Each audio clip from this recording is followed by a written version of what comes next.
Bonjour, bienvenue dans le nouvel hebdo de la semaine avec un tout petit peu de retard sur l'horaire habituel.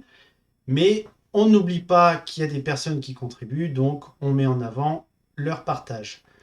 Aujourd'hui, nous allons aborder plusieurs sujets dans plusieurs thèmes dans cet hebdo. Un peu d'accessibilité, un petit peu d'API plateforme, un petit peu de Figma, du PHP bien entendu et du Git.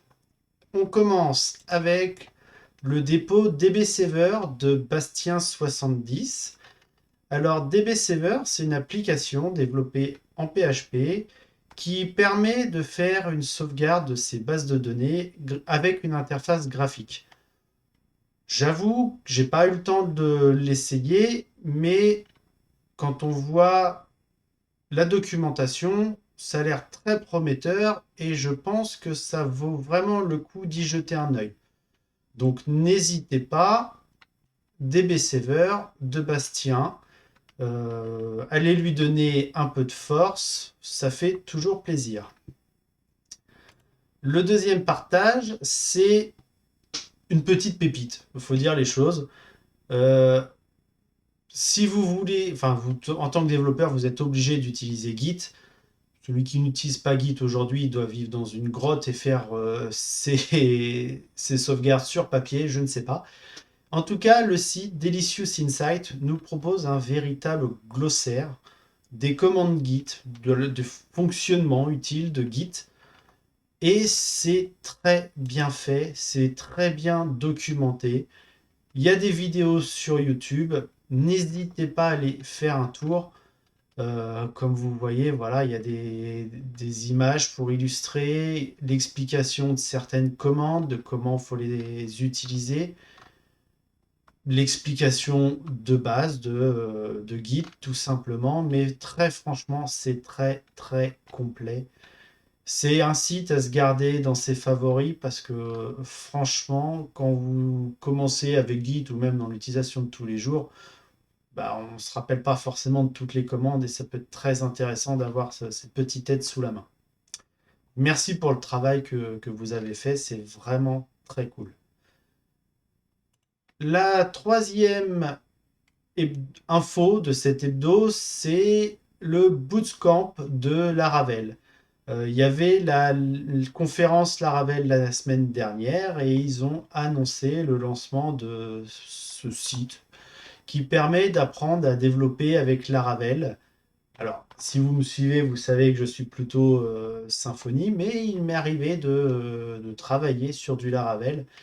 Et c'est vrai que leur documentation est souvent bien faite, mais il manquait le petit lien pour apprendre à faire une application de A à Z. Et c'est vrai que ce petit site tombe à pic, on va dire. Si vous voulez apprendre à faire du Laravel, alors forcément, allez voir la doc Laravel. Mais en plus, vous pourrez, avec ce petit site d'exemple que vous apprendrez à coder de A à Z, vous pourrez en savoir plus et vous pourrez comprendre vraiment l'utilisation de Laravel pour faire votre développement. L'info suivante, elle date un peu, elle est de janvier, mais ça fait pas de mal de faire des petites piqûres de rappel. Alors là, on est plus sur de l'accessibilité, on n'est pas sur du code back, on n'est pas sur du PHP. Là, c'est vraiment du front, voire même c'est du CSS. Euh, c'est sur le blog de Greg Abbott qui explique pourquoi, au final, il ne faut pas utiliser les pixels lorsqu'on définit des valeurs de fonte, mais plutôt les REM. Alors, je vous laisserai lire, hein, je vous laisserai voir sa conclusion. Mais en termes d'accessibilité, c'est vrai qu'il est vraiment recommandé de ne pas passer par du pixel, mais plutôt par du REM. Donc, allez jeter un œil. L'accessibilité, c'est important. On l'oublie assez souvent quand on est dev back. Mais voilà, ce genre de petites ressources, ça permet de comprendre les choses et de savoir pourquoi bah, même quand on fait du bac, il faut penser aussi à tout le monde, à toutes les personnes qui peuvent avoir accès à votre site.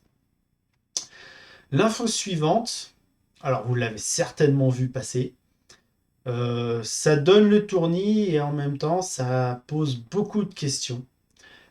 Adobe qui rachète Figma pour quelques milliards, je crois, de dollars. Alors, je suis en train de chercher le chiffre, je ne le vois pas sur leur déclaration officielle, mais ça donne vraiment le tournis au niveau des chiffres, du prix d'achat, on va dire, de Figma.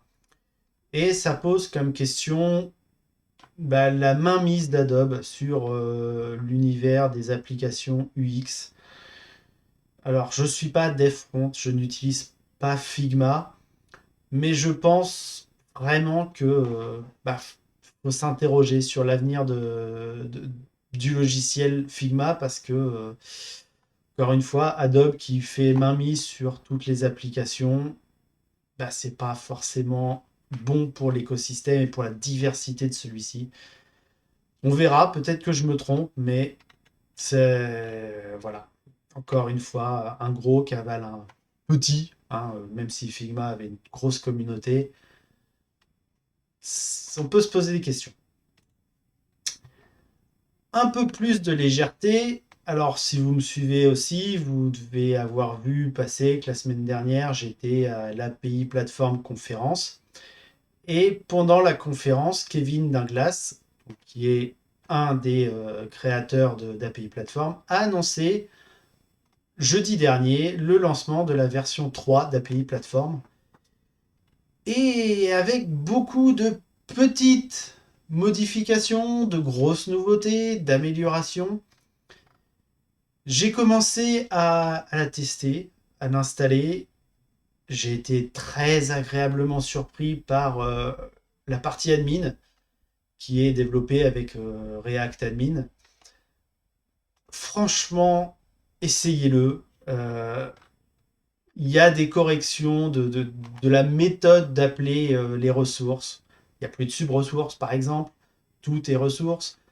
Euh, je ne vais pas vous refaire le résumé du talk de Kevin. Je pense qu'il y aura un replay. Vous avez d'ores et déjà accès sur le site, sur son blog, à ces slides.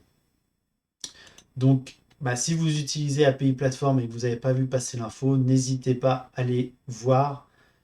Ça fait vraiment bien le café, il faut dire les choses. Et cocorico, quoi, c'est français. Même si la conf était en anglais, faut les féliciter parce que le boulot qui est derrière est vraiment très, très impressionnant. Donc voilà, c'est fini pour cet hebdo de la semaine. N'hésitez pas à liker, à commenter, c'est très important pour moi pour avoir votre ressenti sur ce nouvel hebdo.